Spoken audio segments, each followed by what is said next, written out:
aux organisateurs. Je tiens tout d'abord à remercier les présents pour l'intérêt qu'ils ont affiché pour ce webinaire.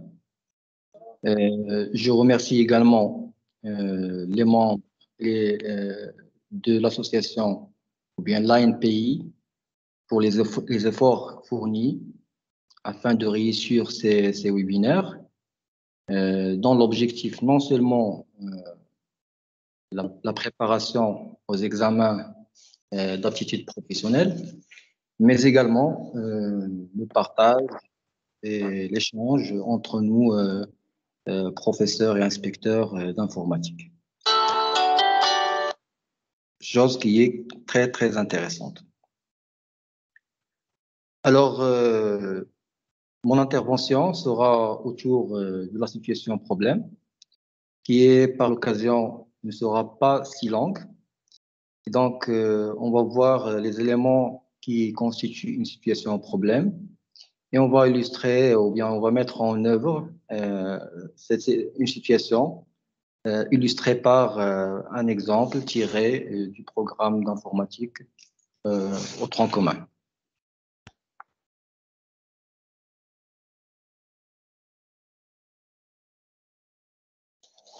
Alors, le plan de cette présentation sera compris. Donc, il va comporter deux principales parties. La première partie concerne des concepts généraux qui sont liés à la situation problème.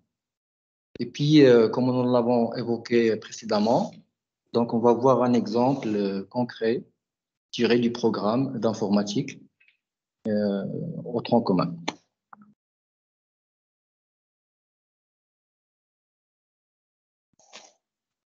Alors, des concepts liés à la situation problème, nous avons un ensemble de concepts, un ensemble de notions et qui sont, bien sûr, se rapportent à la situation problème. Et on va voir que ces termes, ces notions, ils sont liés entre eux. Donc, nous allons commencer par la dévolution. Donc, la dévolution, c'est l'acte par lequel le professeur il délègue, bien sûr, la responsabilité d'apprentissage ou bien d'enseignement aux apprenants et il va accepter par la suite, il doit accepter les résultats de ce transfert bien sûr, de responsabilité. C'est-à-dire, quand on parle de situation problème, on a une phase qui est très intéressante. C'est la phase dans laquelle on laisse les apprenants le temps pour réfléchir, pour trouver la solution tout seul. Et par l'occasion, quand on parle de la dévolution ou bien de la situation problème, on parle aussi de ce qu'on appelle une situation adidactique et non pas une situation didactique. Parce que la situation didactique classique suppose la relation entre les trois sommets du triangle qui sont l'enseignant, l'élève et le savoir. Et bien sûr, quand on parle de situation adidactique, toujours on a ces sommets-là, mais la liaison entre l'enseignant et l'élève sera cassée parce que on parle de d'évolution et d'évolution, ça veut dire apprentissage, construction de savoir, ou bien autoconstruction de savoir. Donc le rôle de l'enseignant dans ce cas, c'est un facilitateur et non pas donneur de savoir. Et puis, nous avons la représentation mentale. On parle en général de représentation mentale ou encore représentation sociale. Ce sont l'image, une image mentale sur une situation donnée, sur une notion donnée, qu'a l'élève bien sûr, sur une notion ou bien une situation donnée. On parle de représentation mentale. Cette représentation peut être erronée, comme elle peut être juste et elle reflète la réalité. Par contre, l'obstacle, lui aussi, c'est une représentation, mais qui est erronée et qui provoque, bien sûr, des erreurs systématiques, faisant appel à des obstacles que l'apprenant doit franchir quand on parle de situation problème. Nous avons aussi la démarche d'investigation ou bien de recherche. C'est une démarche que l'apprenant doit adopter dans la phase de dévolution pour trouver la solution, bien sûr en formulant des hypothèses, en utilisant bien sûr, différentes méthodes d'investigation possibles pour arriver à trouver une solution au problème posé. Et puis, nous avons le conflit cognitif et le conflit socio-cognitif. C'est un conflit qui se passe au niveau de cognition, c'est-à-dire quand l'élève s'affronte à une situation, problème donné ou bien un obstacle donné, les informations antécédentes de l'apprenant vont bien sûr créer un conflit avec les nouvelles et bien sûr, il doit revenir au niveau d'équilibre en utilisant deux mécanismes qui sont l'assimilation et l'accommodation. La différence entre ce qu'on appelle le conflit cognitif et le conflit socio-cognitif, c'est que le conflit socio-cognitif peut résulter de l'échange entre les pairs. Par contre, le conflit cognitif résulte à l'affrontation de l'élève à une situation donnée avec un obstacle donné. Nous allons voir ici les deux principes, bien les deux processus principaux dans un conflit cognitif qui est issu par l'occasion des théories des constructivistes et des socioconstructivistes, notamment Piaget. Nous avons deux processus principaux qui sont l'assimilation et l'accommodation. Alors, au départ, l'élève il se trouve dans un équilibre. Après, il se rencontre avec une situation problème. Alors, la situation problème, bien sûr, il va présenter des nouvelles notions, des nouvelles situations qui, bien sûr, seront contradictoires avec les notions antérieures, avec les notions antérieures de l'élève, ce qui va créer une phase de déséquilibre. Donc, pour rejoindre le nouvel équilibre, donc l'élève va passer par deux processus qui sont bien sûr complémentaires, qui sont l'assimilation et l'accommodation. Alors, pour expliquer ces deux concepts, donc je préfère donner un exemple en informatique. Alors, par exemple, l'élève, elle connaît le téléviseur. Quand il voit, par exemple, ce qu'on appelle le moniteur ou bien l'écran de l'ordinateur, il va croire que c'est un ordinateur. Donc, il va acquérir des nouvelles notions, ce qu'on appelle l'assimilation. D'accord? Il va croire que c'est un téléviseur. Il va le classer en tant que téléviseur. En se rencontrant avec l'entourage, avec son enseignant ou bien d'autres, ben, il va savoir que ce n'est pas un téléviseur, c'est un moniteur, c'est un écran d'ordinateur.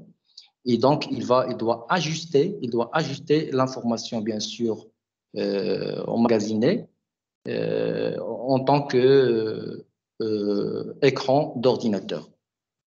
Donc, l'assimilation permet d'intégrer de nouvelles connaissances, de nouvelles notions, même s'ils sont erronés. Et l'accommodation, il agit sur les connaissances en ajustant les connaissances qui existent déjà.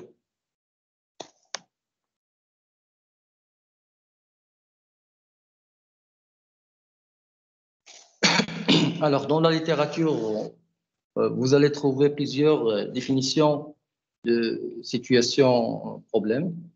J'ai choisi deux définitions, donc celle de Xavier Rogier, qui considère que la situation problème est un ensemble contextualisé, donc il parle de contexte, d'informations articulées par une personne ou un groupe de personnes en vue d'exécuter une tâche, donc il y a la tâche aussi, dont l'issue n'est pas évidente a priori, c'est-à-dire dont la solution n'est pas évidente, c'est-à-dire une tâche qui n'est pas une tâche trop facile, une tâche qui nécessite une certaine réflexion, un certain travail, certaines démarches d'investigation.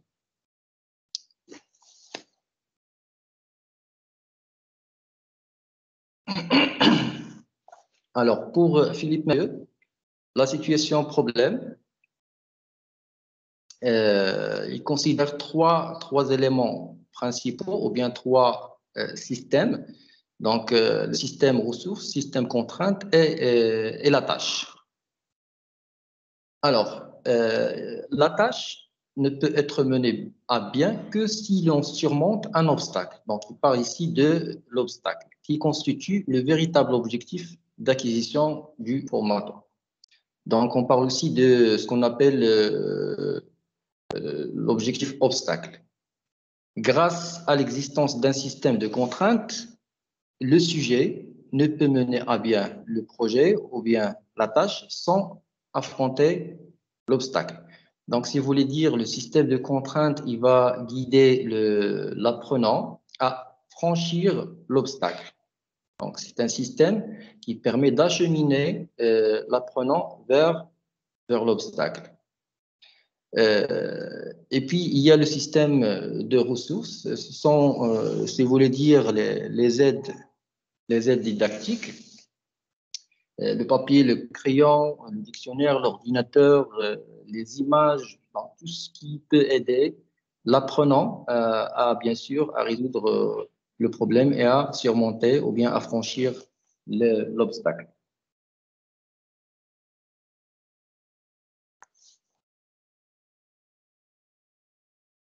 Alors, comment doit être la situation problème? Donc, on va parler ici de quelques caractéristiques de situation problème.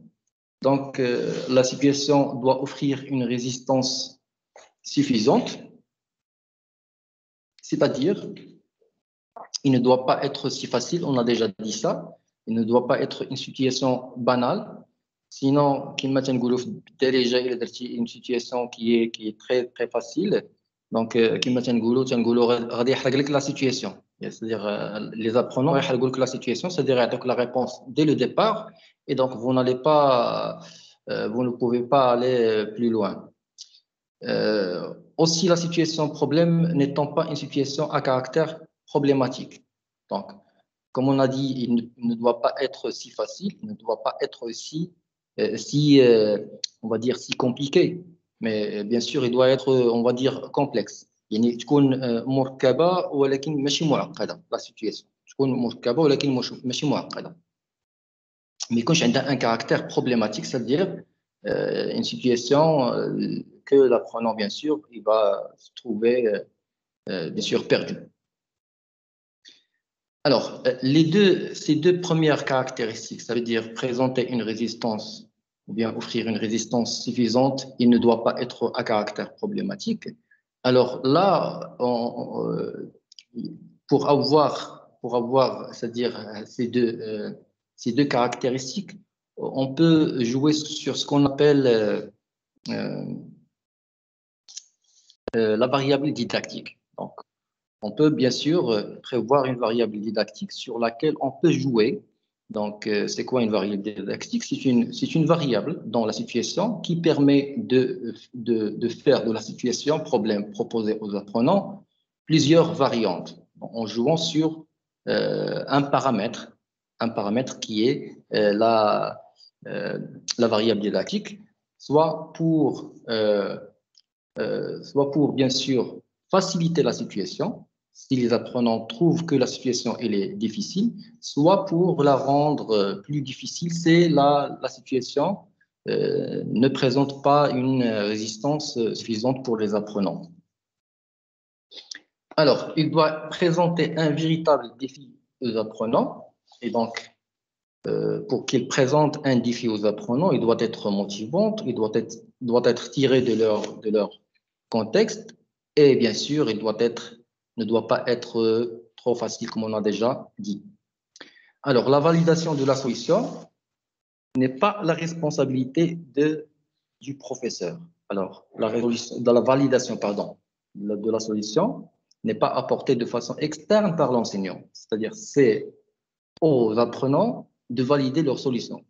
Autrement dit, si l'apprenant trouve la solution ou bien résout le problème, il doit être conscient que c'est la bonne solution sans revenir à l'enseignant. Donc, il faut faire attention quand on prépare une situation problème à créer en même temps des éléments de validation qui permettent aux apprenants de s'assurer que la réponse donnée est la bonne réponse. Et vers la fin, il doit permettre un réexamen collectif du cheminement parcouru et une occasion d'un retour réflexif à caractère métacognitif. C'est-à-dire, quand on trouve la solution, soit qu'on a travaillé individuellement ou bien on a travaillé en groupe sur la résolution de la situation problème, et il doit y avoir l'occasion pour discuter les solutions et revenir sur les méthodologies suivies, sur le cheminement parcouru pour résoudre, pour en choisir bien sûr la meilleure solution parce qu'on peut trouver pour un problème donné plusieurs solutions et plusieurs méthodes de résolution. Et là, on parle de la métacognition. Donc, c'est la connaissance sur la connaissance. Donc, on va faire un retour réflexif sur la méthode de résolution plutôt de se satisfaire de la solution elle-même. Pardon.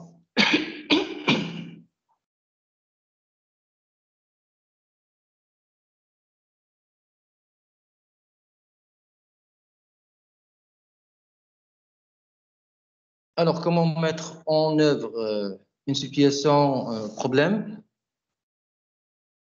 Donc, nous avons plusieurs phases. Donc, c'est la phase de motivation. Peut-être on va l'appeler la mise en situation, motivation. Et donc, dans la mise en situation, il faut motiver les apprenants, etc. Créer chez eux le sens du défi, et ainsi de suite. La deuxième phase, c'est la dévolution. Et la dévolution, on l'a déjà expliqué. On a dit que c'est déléguer la responsabilité aux apprenants, la responsabilité d'apprendre aux apprenants. Et déjà, c'est un terme juridique, la dévolution, qui veut dire en arabe twed.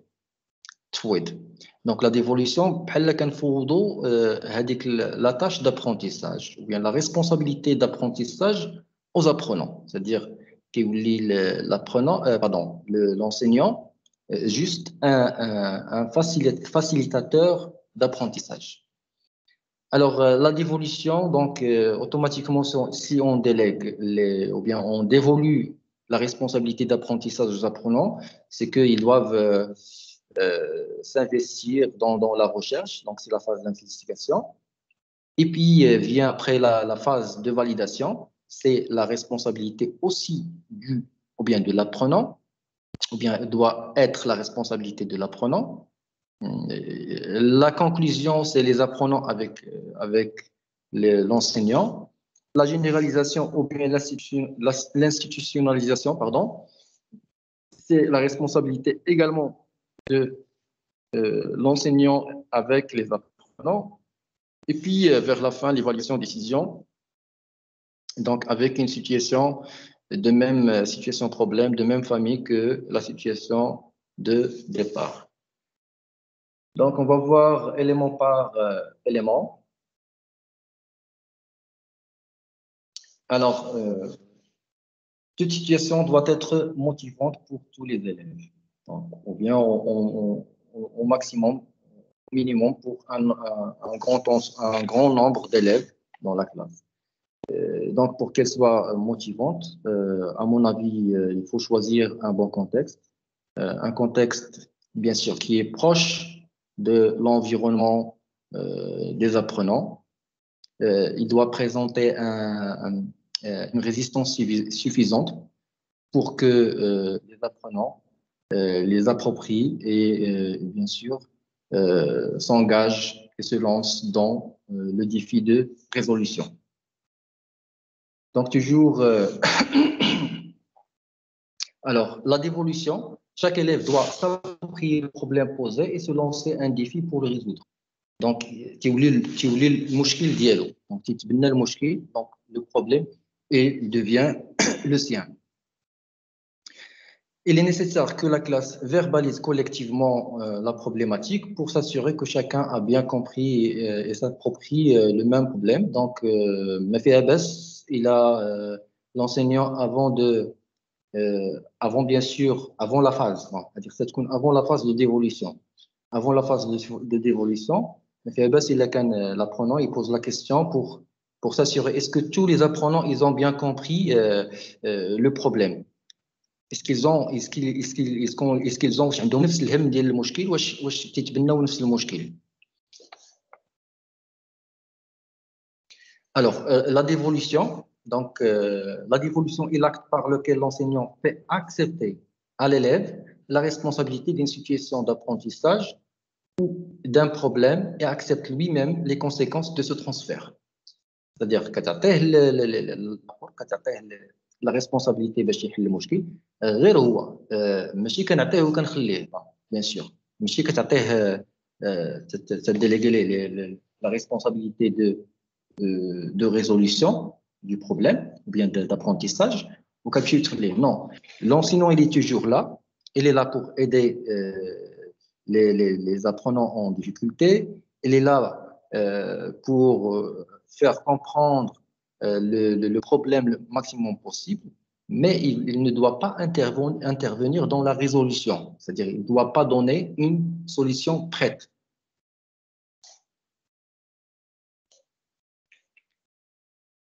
L'investigation, c'est une phase de découverte dans laquelle, bien sûr, les apprenants s'investissent, s'interrogent sur les moyens de résolution, ils posent des hypothèses, et se fait souvent en atelier, parfois individuellement. Et en général, la recherche en groupe permet une variété, une richesse des échanges. Alors, la phase de validation, alors les apprenants testent des stratégies efficaces pour résoudre le problème et ainsi valider la solution. C'est-à-dire la validation, comme on a déjà dit, il doit être faite par les apprenants eux-mêmes. Et pour cela, l'enseignant doit préparer un dispositif de vérification ou bien de validation ou bien de vérification de solutions qui permet aux apprenants de valider eux-mêmes la solution sans revenir à l'enseignant. Alors, c'est une phase de synthèse après la validation, c'est-à-dire qu'on a trouvé la solution. C'est traduit par la prise de conscience de l'utilité de ce qui a été construit précédemment. Et dans cette phase, l'apprenant réalise qu'il acquiert des compétences précises. Donc, c'est une phase, si vous voulez dire, c'est la phase de synthèse. Et dans cette phase, peut-être, on va lancer le processus de métacognition, c'est-à-dire pour faire un retour réflexif sur les solutions proposées par les apprenants, les méthodologies de résolution suivies et ainsi de suite. C'est une phase de conclusion, de discussion et d'échanger bien sûr les différentes solutions entre les apprenants. La phase de généralisation ou bien l'institutionnalisation, l'enseignant se rend compte au cours de cette phase que certains apprenants utilisent des stratégies efficaces trouvées auparavant dans une situation donnée et qu'ils peuvent les transférer dans une situation différente. Donc, pour généraliser, bien sûr, on parle ici d'un concept qui est le transfert.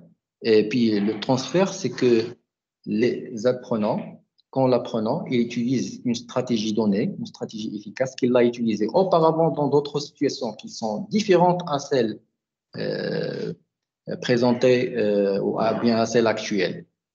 Et donc ça, on l'appelle le transfert.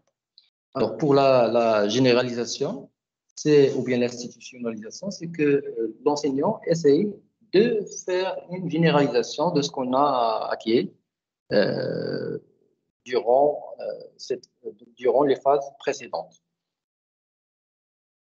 Finalement, l'évaluation et la décision. Alors, l'évaluation sera faite toujours avec une situation problème, mais qui doit être bien sûr de même famille que celle présentée dans la phase d'apprentissage.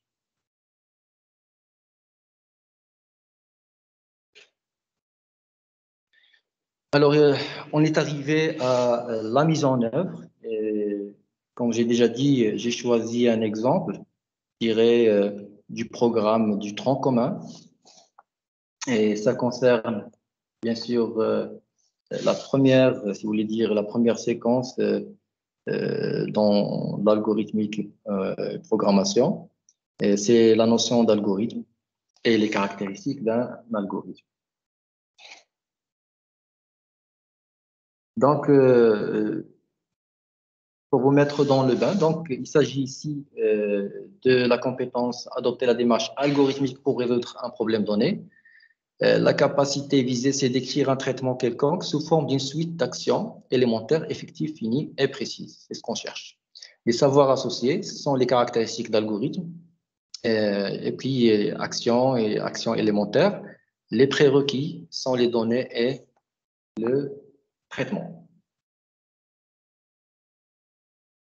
Alors, dans la phase de motivation, donc, généralement, c'est la situation qui doit être motivante, c'est-à-dire la phase de motivation, il se peut que l'enseignant, bien sûr, présente le module, l'intérêt du module, etc., pour motiver les apprenants, mais sinon, on peut directement lancer la situation problème ou bien présenter la situation problème aux apprenants. Cette situation elle-même doit être motivante. Alors, la situation problème est la suivante. Donc, un cuisinier veut avoir 40 centilitres d'huile depuis un bidon, mais il ne dispose que de deux récipients, RA de 50 centilitres et RB de 30 centilitres. Les récipients sont non gradués. Alors, décrire la tâche à faire, voilà la tâche, décrire le traitement que le cuisinier doit faire, sachant qu'il peut effectuer les opérations suivantes. Les contraintes sont des contraintes. Remplir un récipient du bidon, vider un récipient dans le bidon, vider un récipient dans un autre. Le traitement doit être décrit sous forme d'une suite d'actions finies et précises. Voilà, nous avons donné l'image pour le cuisinier, le bidon d'huile, les deux récipients RA et RB, donc 50 et 30 centilitres. Si vous voulez dire, il s'agit ici de ressources. Alors, je vous donne 2 minutes pour réfléchir à la solution et après, je vais bien sûr poursuivre ma présentation. Parce que je pense que c'est nécessaire que vous trouviez la solution avant d'enchaîner.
Alors, je continue sans donner la solution. En fait, jusqu'à maintenant,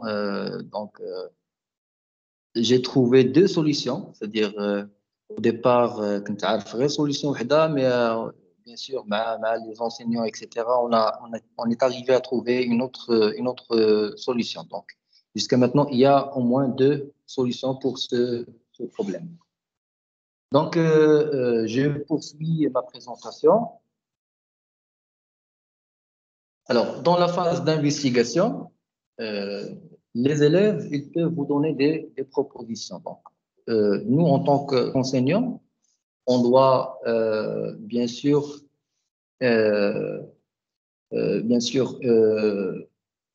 faire ou bien anticiper leurs propositions. Donc, par exemple, il se peut qu'un élève vous dise le cuisinier utiliserait un récipient de 40 centilitres. Donc, vous allez dire non, il ne possède pas ce récipient. Il se peut qu'un autre vous dise remplir la moitié de RA du bidon, remplir la moitié de RB du bidon, vider RA dans RB dans RA. Donc, vous allez dire les récipients sont non gradués. Donc, on ne peut pas effectuer cette opération ou bien ces opérations. Il se peut qu'un autre vous dit le cuisinier peut connaître la moitié des récipients sans que ces derniers soient gradués. Donc, vous allez dire aussi la forme du récipient est conique, pardon, et il ne permet pas ce genre de mesure. Et puis, finalement, quelques apprenants ont rédigé des bons algorithmes, ce sont des propositions. L'enseignant les encourage et discute avec le groupe leurs essais. Alors, dans la phase d'investigation, bien sûr, on doit bien sûr anticiper aussi les obstacles que les apprenants ou bien les contraintes que les apprenants peuvent rencontrer.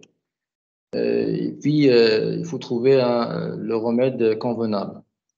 Donc, par exemple, les apprenants ont trouvé la solution, mais ils n'ont pas pu la traduire en une suite d'actions. Donc, le remède, l'enseignant va les inviter à exploiter toutes les données du problème. Il peut illustrer par un exemple concret. Alors, ainsi de suite. Plusieurs obstacles, contraintes, on peut les supposer. Mais celui qui m'intéresse, c'est le dernier. Après un délai, les apprenants n'ont pas pu trouver une solution au problème. C'est-à-dire, la phase de dévolution, la phase d'investigation, dans la phase d'investigation, les apprenants n'ont pas pu trouver une solution. Donc, l'enseignant essaye de les mettre sur la bonne voie, de leur expliquer. Sinon, le cas échéant, il va présenter une autre variante de la situation problème. Et donc, si vous vous rappelez, on a parlé de variables didactiques. Alors, nous allons voir ici une variable didactique sur laquelle on a joué pour, bien sûr, formuler un nouveau problème, une nouvelle situation. En fait, c'est la même situation, c'est une variable de la situation, mais on a joué sur un paramètre. Alors, si les élèves ou bien les apprenants n'arrivent pas à résoudre le problème, alors on doit bien sûr rendre la situation plus facile. Donc, la deuxième variante de ce problème, cette fois-ci, le cuisinier veut avoir 40 centilitres d'huile dans un troisième récipient RR. Mais il ne dispose que de deux récipients RA de 50 centilitres et RB de 30 centilitres. Les récipients sont non gradués. Alors, dans ce cas, je pense que la solution sera plus simple que pour la situation numéro 1. Et donc, toujours, ce sont les mêmes contraintes qu'on a vues, et bien sûr, sont les ressources qui sont bien sûr différentes un petit peu, mais également aussi, c'est la variable, on a joué sur une variable didactique qui est le nombre de récipients. C'est-à-dire le nombre de récipients dans ce cas est une variable didactique dans cette situation. Parce que au départ, nous avions seulement 2 récipients, et donc la situation était un peu difficile, mais avec un 3e récipient, donc la situation devient plus facile. Donc la variable didactique ici, c'est le nombre de récipients. Alors, pour la validation, nous avons dit qu'il faut prévoir un système de vérification pour la solution donnée par l'apprenant et que la validation de la solution doit être faite par l'apprenant lui-même, c'est-à-dire sans intervention de l'apprenant. Donc, pour la première situation, ou bien la première variante de situation, donc nous allons donner à l'apprenant le premier tableau et bien sûr, juste à côté, les actions à faire. Et donc, il va écrire l'action et il va écrire aussi la mesure dans RA et la mesure dans RP, la deuxième, la troisième, ainsi de suite, jusqu'à ce qu'il obtienne 40 centilitres dans l'un des 2 récipients. La même chose si on passe à la variante 2, donc il va écrire les actions et à chaque fois, il va saisir la mesure dans le tableau, mesure correspondante pour chaque récipient.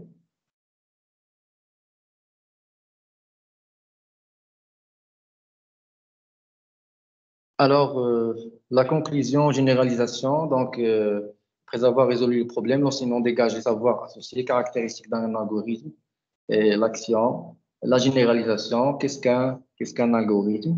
Donc, c'est une généralisation ou bien institutionnalisation de l'algorithme parce que l'apprenant, il a fait un algorithme sans qu'il sache qu'il s'agit d'un algorithme.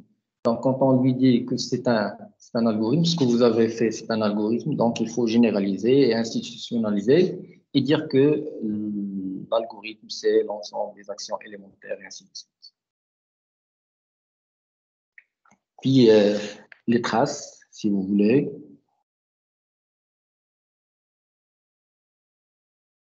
Sinon, il faut passer à l'évaluation. Et donc, comme on a déjà dit que l'évaluation doit être avec une situation problème de même famille que celle utilisée dans la phase d'apprentissage. Donc, nous avons proposé une autre situation. Donc, vous conduisez un train dans un réseau de tunnels compliqué. Vous souhaitez partir du point A au point B, écrire un algorithme décrivant le chemin que vous allez emprunter, sachant que les tunnels sont référencés par des numéros. Nous allons voir la figure. Avec un tel engin, vous pouvez effectuer les opérations suivantes. Donc, rouler jusqu'au tunnel X. Donc, c'est avec flèche X. On leur donne des instructions à utiliser. Et ici même, on peut introduire la notion de langage. Tourner à droite, donc c'était avec une flèche. Et tourner à gauche, c'est une flèche avec G. Et donc, nous avons donné la ressource suivante. C'est le train, le point A, le point B et le réseau de tunnels qui sont numérotés. Et donc, c'est à l'apprenant de, bien sûr, rédiger l'algorithme correspondant. Voilà, en fin de compte, donc la décision, après, bien sûr, après l'évaluation, donc vient la décision. Si la totalité, bon, on estime, ce n'est pas une règle du tout. On estime que s'il s'agit de 70% des apprenants ils ont résolu le problème d'évaluation, on considère que l'objectif est atteint et on invite ceux qui ont des difficultés à faire une série d'exercices de renforcement CGE, par exemple, ou bien faire une séance de rattrapage. Voilà, donc c'est tout ce qui concerne la situation problème, les éléments, la mise en œuvre. Donc, je vous remercie pour votre attention. Merci à vous, la parole, Madame Zaha. Ben, merci, Monsieur Jalal, pour cette présentation. On espère, Inch'Allah, que vous organisiez d'autres rencontres afin que nous puissions profiter de votre expérience, Inch'Allah. Merci à toutes et à tous. Alors, merci pour votre écoute et votre concentration. Alors, pour parler, ou bien si vous avez des questions, soit vous cliquez sur lever la main, ou bien vous posez les questions sur le chat, dans le chat. Moi, je vais noter ces questions et les passer à Monsieur Jalel. Merci. À vous la parole. Qui veut parler, levez la main, s'il vous plaît.